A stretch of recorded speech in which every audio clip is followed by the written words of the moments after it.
आज हम लोग पढ़ने वाले हैं रासायनिक अभिक्रियाओं के प्रकार। तो ध्यान से देखिए, ये रासायनिक अभिक्रियाओं का जो प्रकार है वो किसी विशिष्ट अवस्था के आधार पर ही ज्ञात किया जा सकता, अध्ययन किया जा सकता है। इसका कोई प्रकार नहीं होता।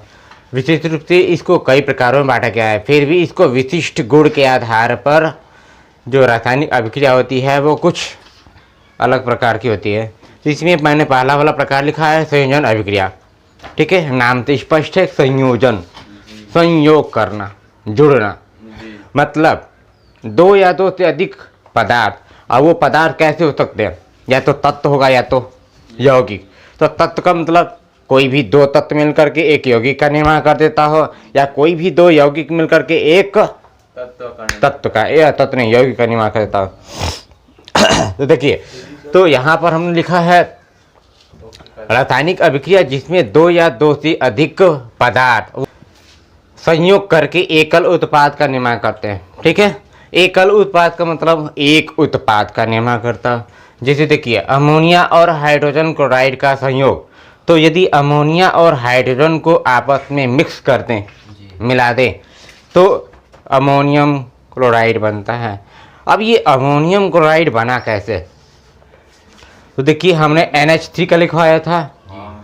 NH3 क्या लिखवाया था? NH3 माइनस, NH3 प्लस, और HCl का मतलब ये जैसे भी होगा वो अपने रूप में होगा।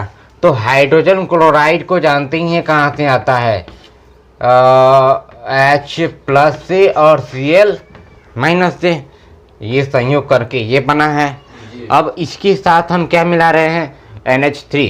तो आपको पता होगा NH3 का मतलब ऐसे प्लस लिखते थे, लिखे होंगे सर। तो अब जबकि ये ऐसे प्लस होगा चाहे कुछ भी हो, तो नहीं यहाँ पर कि NH3 और भी ऐसे देखते हैं। NH3 का मतलब जो NH3 है ये किससे बना है? नाइट्रोजन -3 और हाइड्रोजन धनावेश। 3 यहाँ आता है, +1 यहाँ जाता है। तो N इसके नीचे 1 और ये 3 H के नीचे H3 बन गया। अब इनको आपस में मिला दो।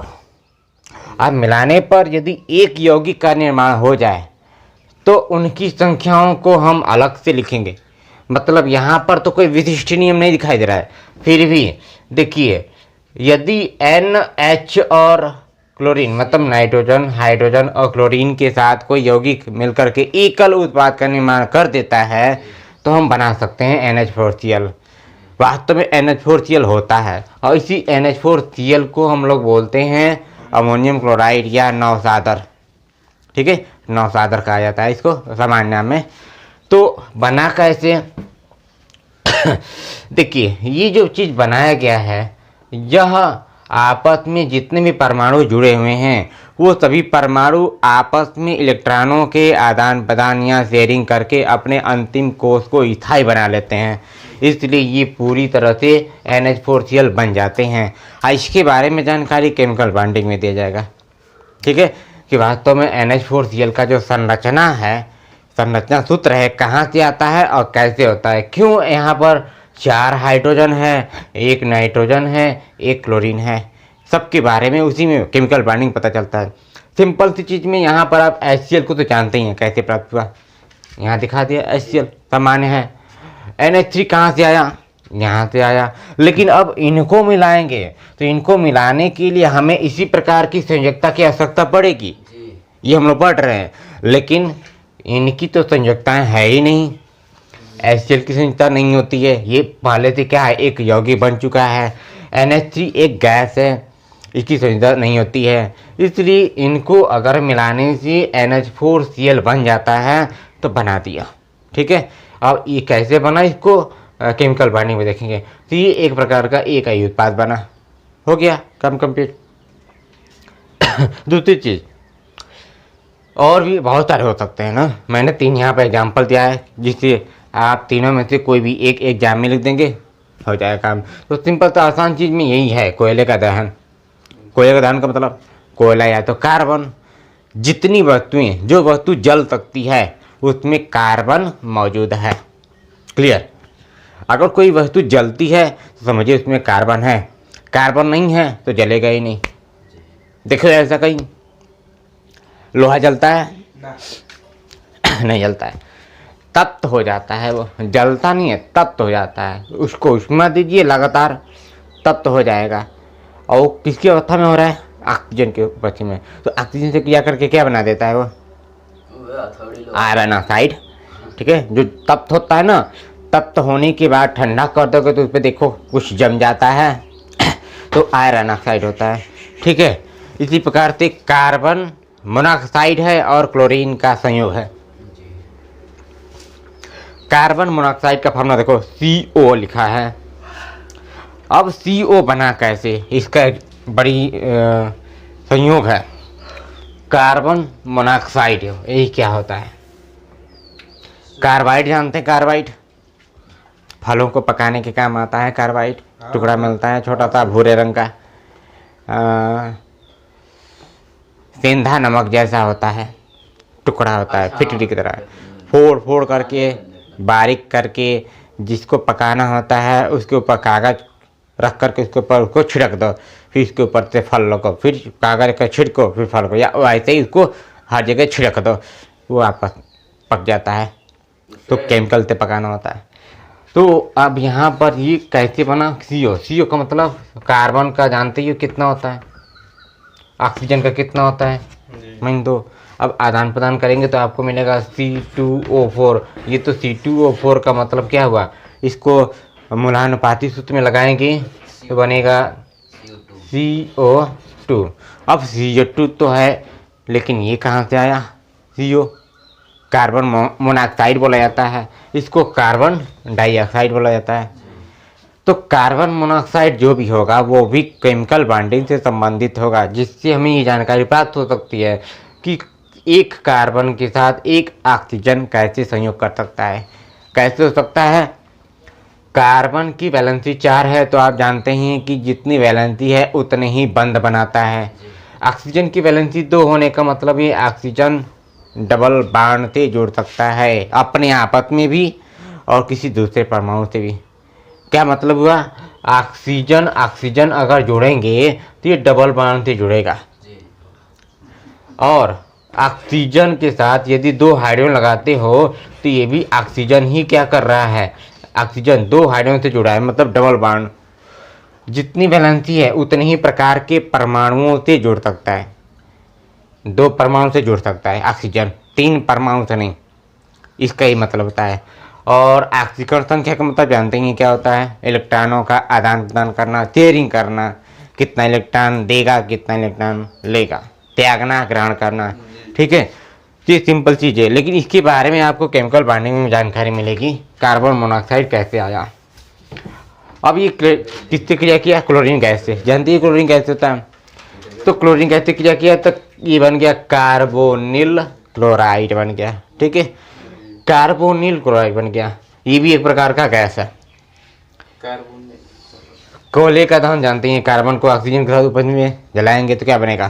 कार्बन डाइऑक्साइड बनेगा। ठीक है, तो ये बिल्कुल सिंपल है। आप परिभाषा कैसे लिखेंगे? जिस अभिक्रिया में 2 या 2 से अधिक पदार्थ मिल करके एकल उत्पाद का निर्माण करते हैं उसको संयोजन अभिक्रिया करते। सिंपल सी परिभाषा है, एकदम याद हो जाएगा। ठीक है, नाम से एकदम स्पष्ट है। संयोजन, संयोग करना, अभिक्रिया तो अभिक्रिया ही होती है। ठीक, ये नहीं लिखेंगे तो भी चलेगा, ये तो दिखाने के लिए कि कौन सा पदार्थ संयोग कर रहा है। या तो तत्व होगा या तो तत्व में ये देखो यहाँ पर है ना, ये भी तत्व है, ये भी तत्व है। तो ये कौन सा तत्व है? प्रकृति अवस्था में है, ये मुक्त अवस्था में है, संयुक्त अवस्था में। ये मुक्त अवस्था का तत्व है और ये संयुक्त अवस्था का है, जो पहले से प्रकृति में मौजूद है। संयुक्त है तो ऑक्सीजन को हमने थोड़े बनाया है, जो भी बनाए होंगे। तो ये संयुक्त अवस्था में होगा और तत्व कहलाएगा, साथ में अणु भी है। अगर पहले से मौजूद है तो वो संयुक्त अवस्था में होगा और तत्व कहलाएगा, साथ में अणु भी कहलाएगा। अगर ये हम लोगों ने बनाया होता है तो ये यौगिक में चला जाता है, तत्व तो नहीं होता। ठीक, तो इसको नोट कीजिए, मैं आगे बढ़ता हूँ।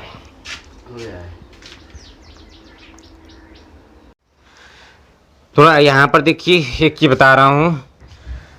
जो पहले एग्जाम्पल में आप लिखे थे कौन था, अमोनिया Na3+ और क्या था, क्लोरीन था, ये स्टील था, HCl ना, HCl।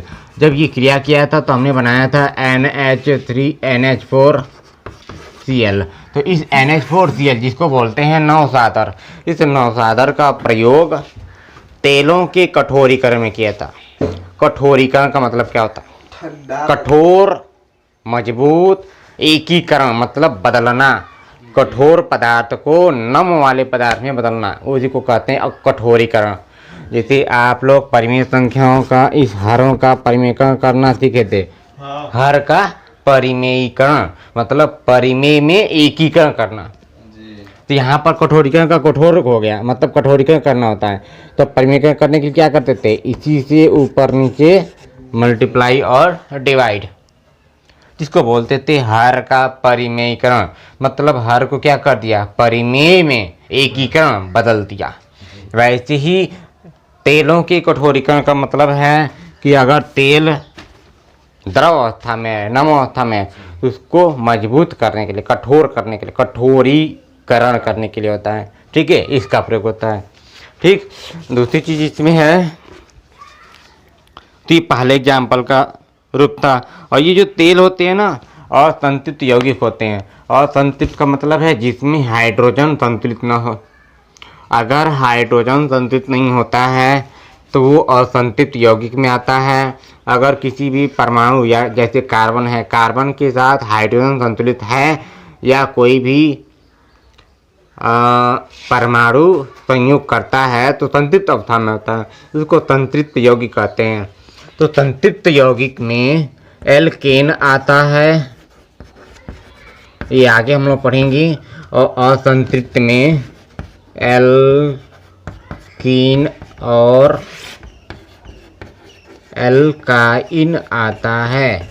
ठीक है, ये दो प्रकार का कार्बन का क्या है, रूप है, कार्बनिक यौगिक से संबंधित है। तो एल्केन वाले जितने भी यौगिक होंगे वो संतृप्त हाइड्रोकार्बन या संतृप्त यौगिक होंगे, और एल्कीन, एल्काइन से संबंधित जो यौगिक होगा वो असंतृप्त यौगिक होगा। ठीक है, वही इसमें लिखा है। तो इसमें तेल क्या है, असंतृप्त यौगिक, तेल का फार्मूला होता है। ठीक है, अच्छा, और इनका जो हाइड्रोजनीकरण करने पर ये संतृप्त अवस्था में परिवर्तित हो जाते हैं। अवस्था में कठोर तेल, तेल जो होता है, तेल का जब कठोरीकरण करते हैं किससे, इससे, नौसादर से, तो वो किस में बदल जाता है, वसा में। वसा कैसा होता है, थोड़ा कठोर होता है ना। उसको हम लोग क्या करते हैं, पिघलाते हैं तो तेल बन जाता है। ज़्यादा कठोर नहीं होता है, कम से कम मात्रा में, जैसे इसको हाथ से निकाला जा सके। घी देखते हैं ना, घी डेल्टा नहीं, नम बहुत ही कम मात्रा में। ठीक है, इस प्रक्रम को कहते हैं तेलों का कठोरीकरण। ठीक, ये तेलों का कठोरीकरण कहलाता है। अच्छा, अब देखो इसी प्रकार से जो हम लोग पढ़ा, ये संयोजन अभिक्रिया, ये एक संश्लेषण के आधार पर, यानी कि अगर इससे संश्लेषण अभिक्रियाएं हैं तो ये योगात्मक अभिक्रिया भी कहलाती है। इसको ऐसे ही बोल सकते हैं। हमने ये क्या पढ़ा, संयोजन अभिक्रिया, तो संयोजन अभिक्रिया को योगात्मक अभिक्रिया भी कह सकते हैं। योगात्मक, जोड़ना, एक ही बात है। ठीक है, तो ये चीज़ अभी देखेंगे आगे। फिलहाल यहाँ आगे देखते हैं दूसरा वाला प्रकार। तो लिखेंगे दूसरी हेडिंग, वियोजन या अपघटन अभिक्रियाएं। वियोजन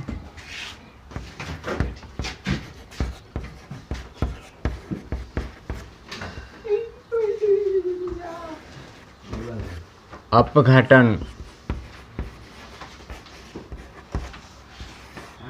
शब्दों का अर्थ भी जानना जरूरी है। अपघटन अभिक्रियाएं,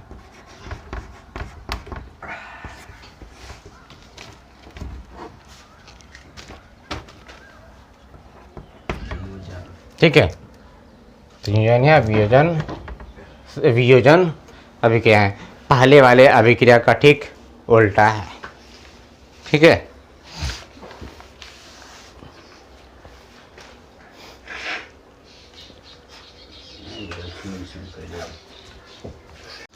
ठीक है, लिखेंगे वह रासायनिक अभिक्रिया या वह रासायनिक अभिक्रिया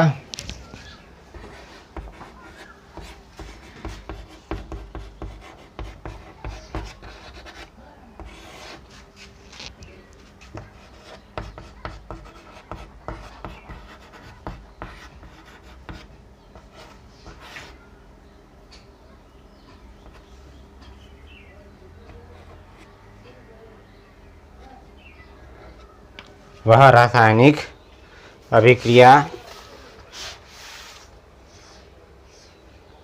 जिसमें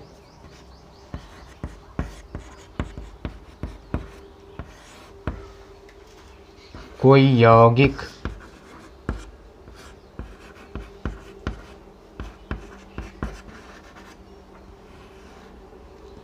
बाह्य कारक, यहाँ कारक का तात्पर्य प्रकृति के किसी घटक से लिया गया है। प्रकाश, ऊष्मी, ताप या जो कुछ भी हो सकता है उस कारक के प्रभाव से, यानी बाह्य कारक, बाहरी कारक से, बाह्य कारक के प्रभाव द्वारा, बाह्य कारक या कारकों के प्रभाव द्वारा अपने लघु घटकों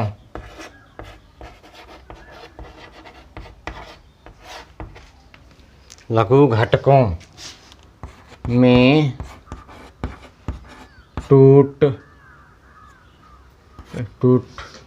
मतलब वियोजित, अपघटित, वियोजित नहीं, अपघटित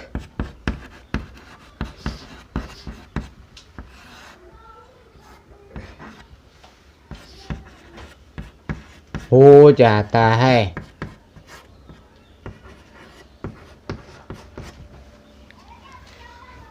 वियोजन अभिक्रिया कहलाता है।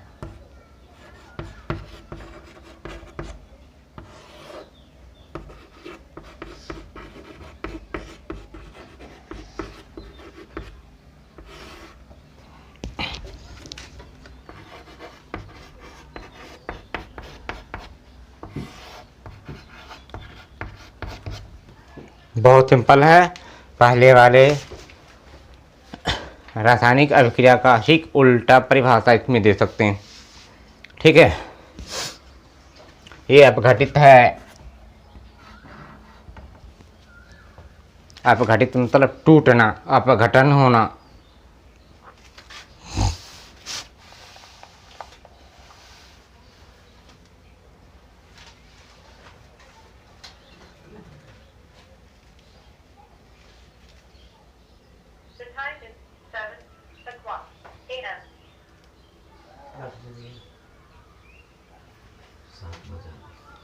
ये अभिक्रियाएं ऊष्मा, प्रकाश अथवा विद्युत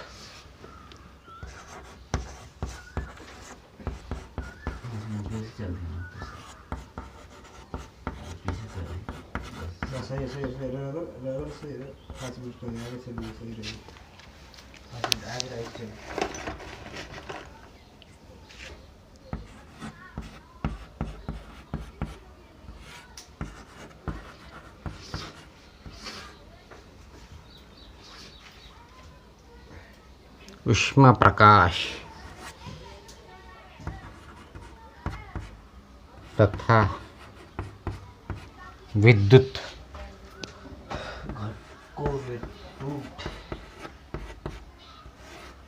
ऊष्मा, प्रकाश तथा विद्युत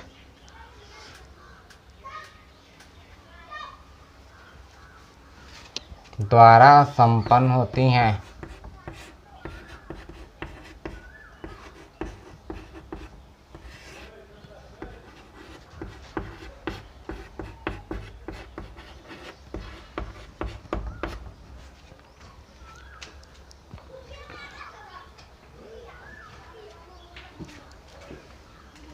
ये अभिक्रियाएं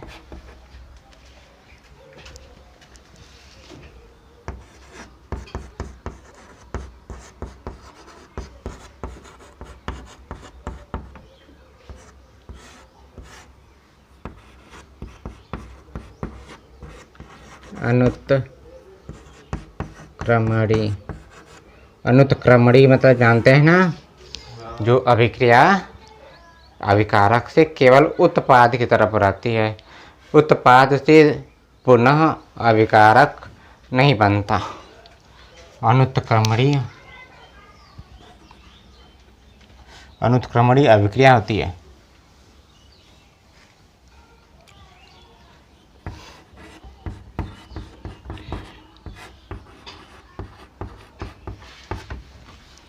पहला एग्जाम्पल लिखेंगे,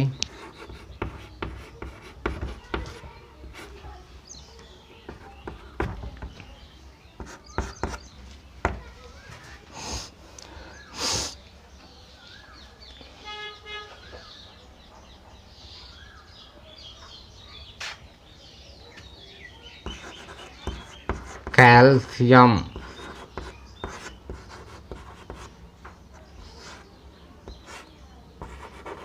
कार्बोनेट।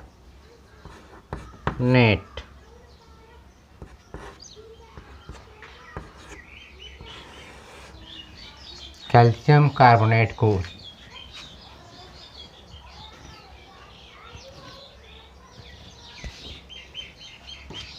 ये कैल्शियम कार्बोनेट का अपघटन लिख सकते हैं।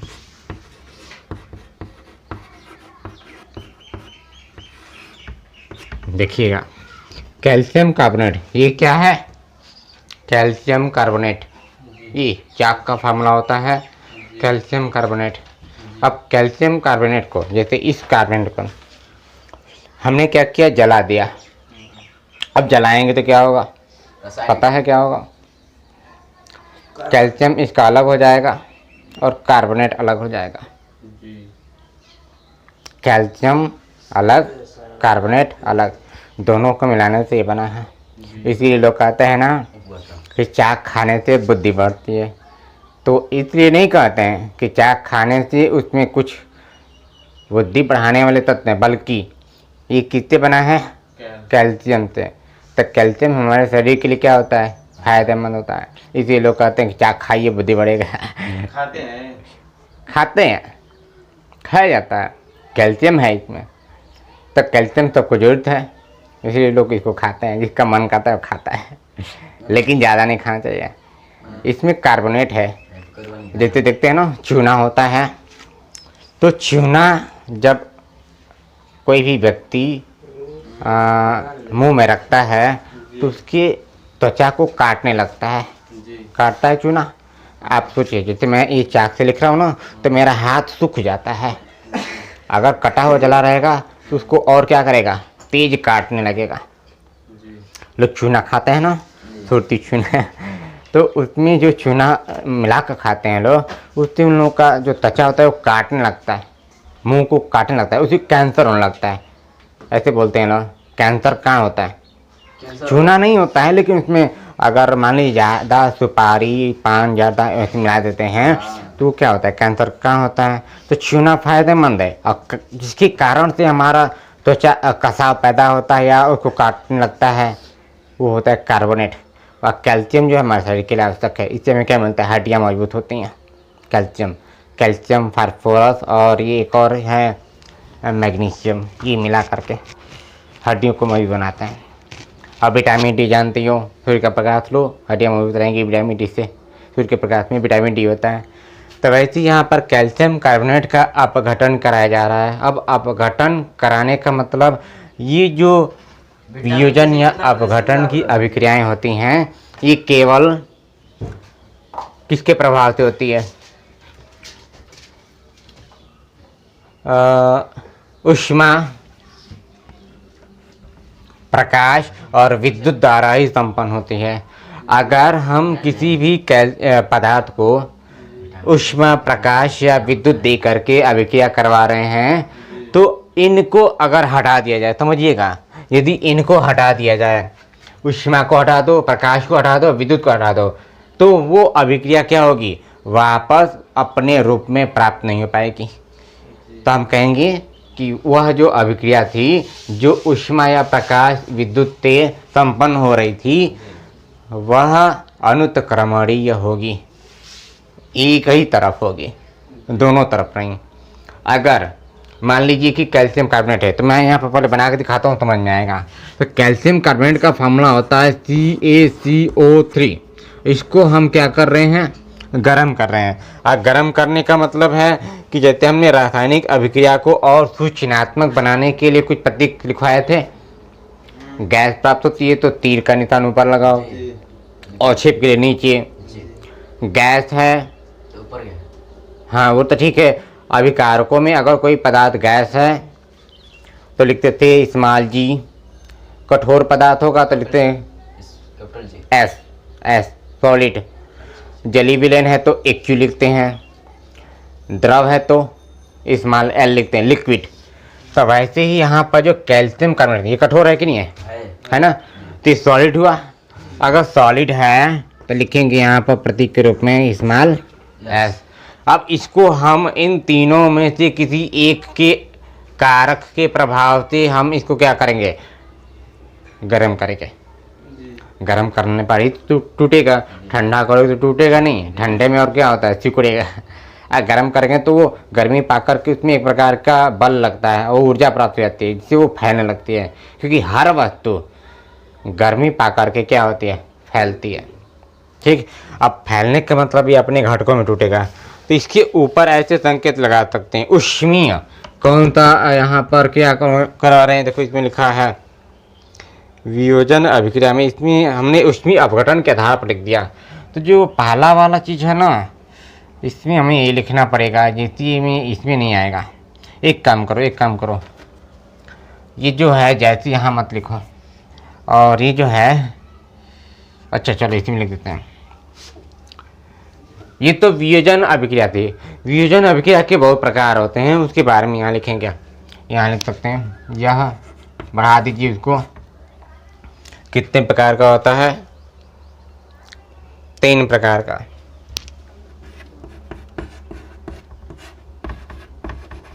प्रकाश, ऊष्मा,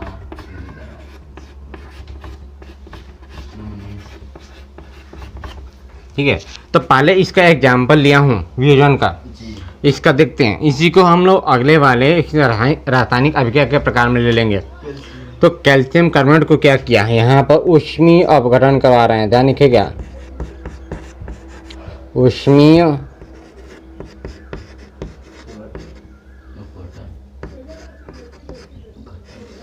अपघटन करवा रहे हैं। तो ऊष्मीय अपघटन करने पर कैल्शियम अलग और कार्बोनेट अलग हो गया। ठीक है, कैल्शियम ऑक्साइड बनेगा, कार्बन डाइऑक्साइड बनेगा, ऐसा नहीं होगा। कैल्शियम ऑक्साइड प्लस CO2, समझिएगा कैसे हुआ। CO2 क्यों प्राप्त होगा, ऑक्सीजन। इस यौगिक में कार्बन है, कार्बन को जलाएंगे तो धुआं तो निकलेगा, निकाल दिया कार्बन डाइऑक्साइड। साथ में इसको जलाने पर ऑक्सीजन से क्या, इसमें ऑक्सीजन है और जलाएंगे तो ऑक्सीजन की उपस्थिति में ही ये जलेगा, तो ये इसको क्या करेगा, ऑक्साइड में बदल देगा। जैसे लोहे को अगर ऑक्सीजन से क्रिया कराते हैं तो आयरन ऑक्साइड बनता है, उसी प्रकार से इसमें अगर कार्बन है या हम क्या कर रहे हैं कि कैल्शियम है, तो कैल्शियम होने के साथ साथ इसको किसकी उपस्थिति में जलाया जा रहा है, ऑक्सीजन की उपस्थिति में, तो क्या बनेगा, कैल्शियम ऑक्साइड। अब कैल्शियम ऑक्साइड बना कैसे, तो जानते ही हैं, कैल्शियम 2+ और ऑक्सीजन -2, दोनों आवेश बराबर हैं, विपरीत चिन्ह का है, कैंसिल हो गया और लिख देंगे CaO। दूसरा कार्बन डाइऑक्साइड का फॉर्मूला जानते हैं कैसे बनता है, आसान तो बन जाएगा। ठीक है, तो यह एक प्रकार का क्या है, ऊष्मीय अपघटन अभिक्रिया है। तो अब यहाँ पर लिखेंगे, ये तो हमने इसके लिए एग्जाम्पल लिख दिया। साथ में अब यहाँ पर देखो पहले वाले प्रकार में आते हैं। कितने प्रकार की है, 3 प्रकार का। लिखते हैं पहला ऊष्मीय अपघटन अभिक्रियाएं, 3 प्रकार है, इसको लिखना पड़ेगा और बहुत आसान सा परिभाषा तीनों का दे सकते हैं और मैं बताऊंगा कि कैसे दिया जाएगा। एक का याद कर जाओगे, तीनों का आसान से याद हो जाएगा, बस इसके नाम से बोलना है। ठीक, पहला भी लिखते हैं और देखते हैं किस प्रकार का ये अभिक्रियाएँ होती हैं। इसी में एग्जाम्पल आएगा ये। तो लिखेंगे वह अभिक्रिया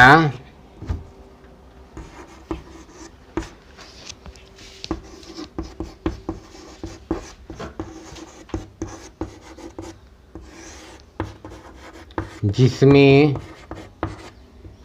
यौगिक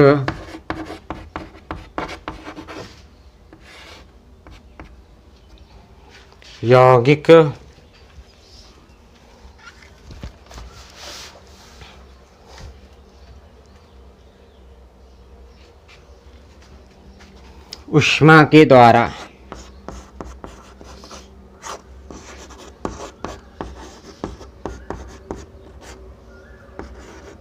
दो या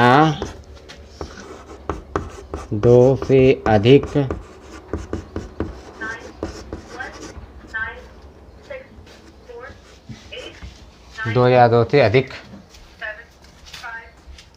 मोबाइल को साइलेंट करके रखो, क्लास कैंसिल हो जाएगा। 2 या 2 से अधिक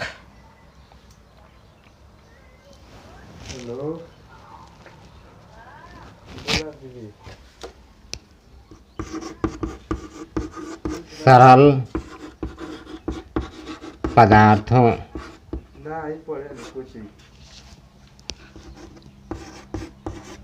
में अपघटित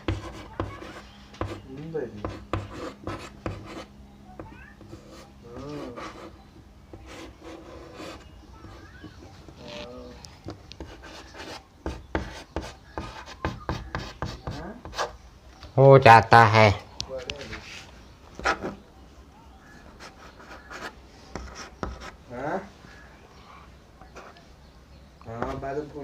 ऊष्मीय अपघटन अब क्या कहलाता है?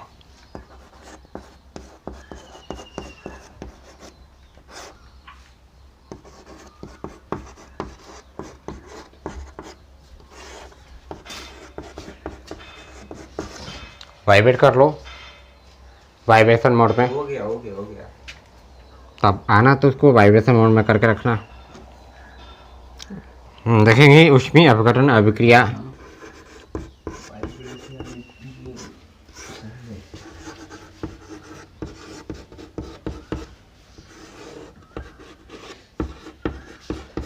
कहलाता है।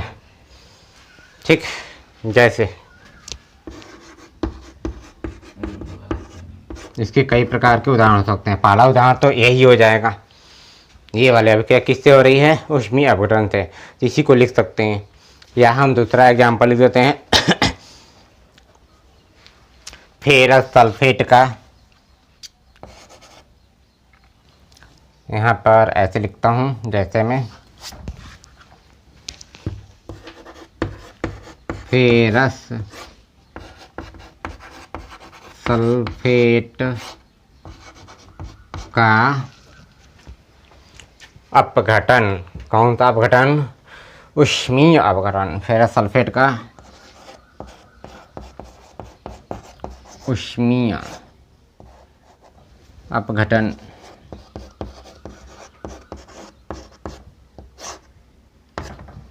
तो फेरस सल्फेट का फॉर्मूला बताएंगे, बना लेते हैं ना। मैंने बेसिक बताया था पहले वीडियो में, लिखवाए थे सब, उसको याद कर जाना है, उसके अलावा काम नहीं चलेगा। ठीक, तो फेरस सल्फेट, देखो फेरस रस OUS जोड़ा गया है रस, तो हमें 2 संयुक्ता पता है। कम आयन में अस जोड़िए, अधिक आयन में इक जोड़िए, बताए थे। तो फेरस का मतलब समझिए किसकी संयुक्ता की बात की जा रही है? Fe+ की, और एक होता है Fe2+। तो अगर प्लस की बात की जा रही है तभी ये लिखा है फेरस। और सल्फेट का मतलब सल्फेट, इसे बोलने से ATE जुड़ा हुआ लगता है।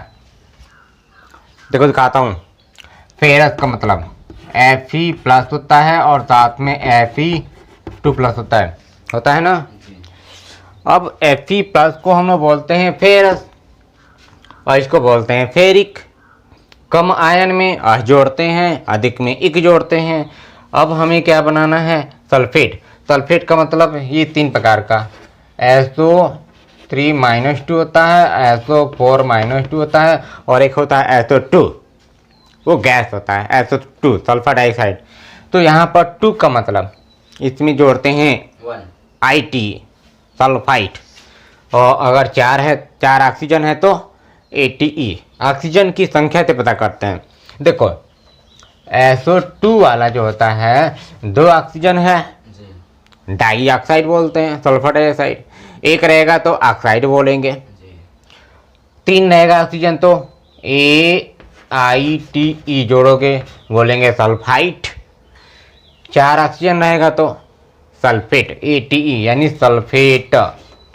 तो यही वाला लिया गया है, यही वाला, और इसके साथ क्रिया कराया गया, फेरस सल्फेट। तो फेरस से सल्फेट है तो 2 कहाँ गया? Fe के नीचे 2, और इसका प्लस है ना 1 समझो, तो 1 कहाँ जाएगा? SO4 के नीचे 1 नहीं लिखेंगे, तो क्या बन गया? Fe2SO4। अब कौन सी अब क्या करवा रहे हैं? ऊष्मीय अपघटन। तो यहाँ लिखेंगे 3 निशान के ऊपर ऊष्मीय अपघटन। ये हमने बताया था कैसे लिखेंगे इसको, ऊष्मीय अपघटन।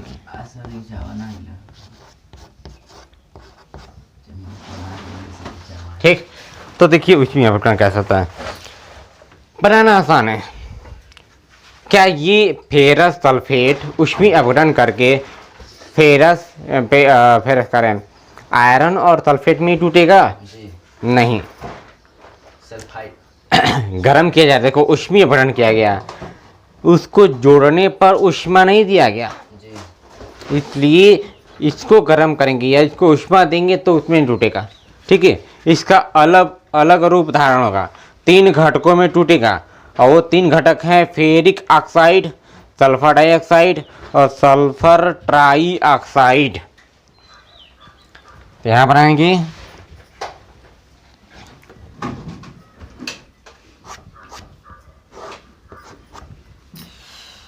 क्या बना? फेरिक क्या बना? Ferric oxide.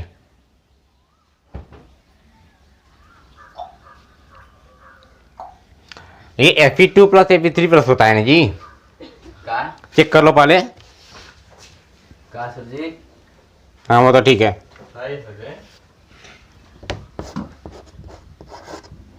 Fe2O3+ ferric oxide और सल्फर डाइऑक्साइड और sulphur trioxide, SO2 SO3। Sulphur अपने अपने घटकों में टूटता है, बहुत अधिक मात्रा में इसकी संयोजकता होती है, 2, 4, 6, 8 यहाँ तक, इसलिए अपने अपने घटकों में टूटता है। देखो इसको गर्म किया, उष्मा दिया तो कितने घटकों में टूट गया? आओ कहाँ सर? 3 घटकों में। ये हाँ Fe2O3 बना दीजिए। कैसे?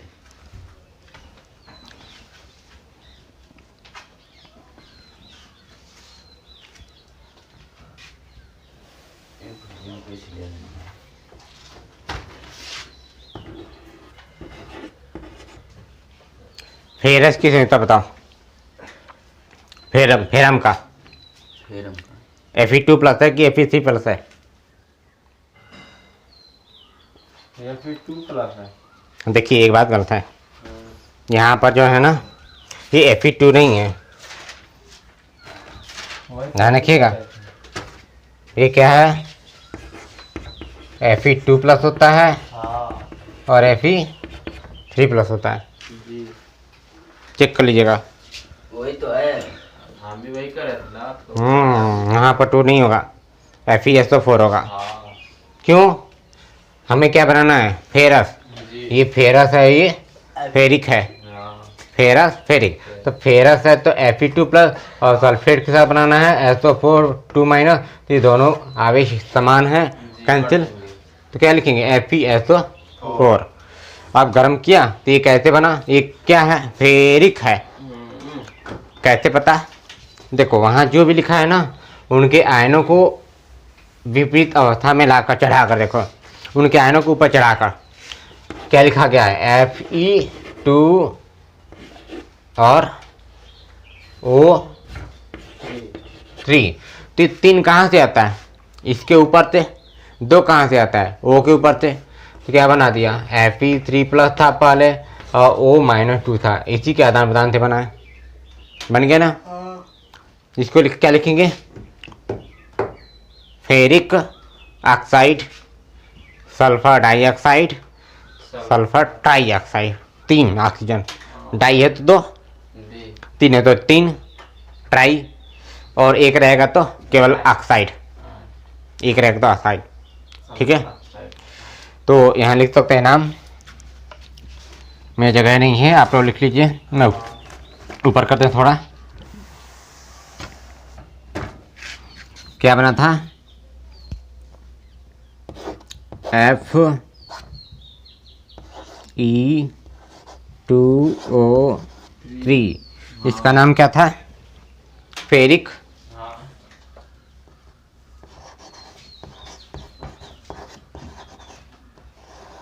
ऑक्साइड ना,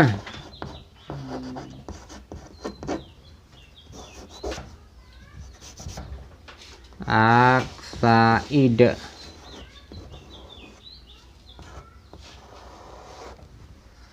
और क्या बना है सल्फर डाइऑक्साइड।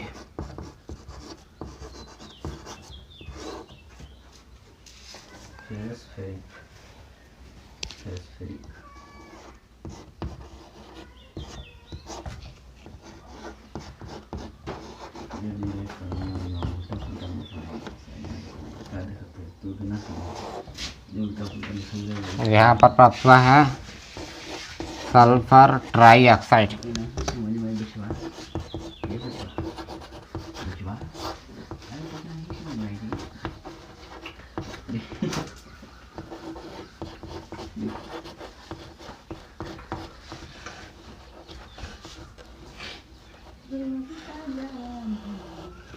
जी हाँ,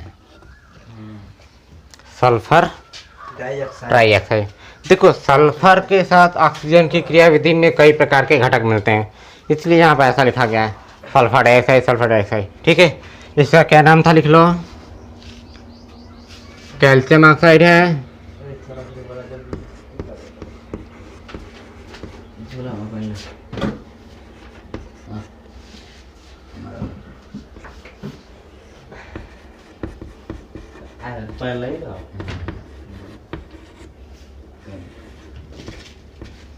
और ये क्या है कार्बन डाइऑक्साइड।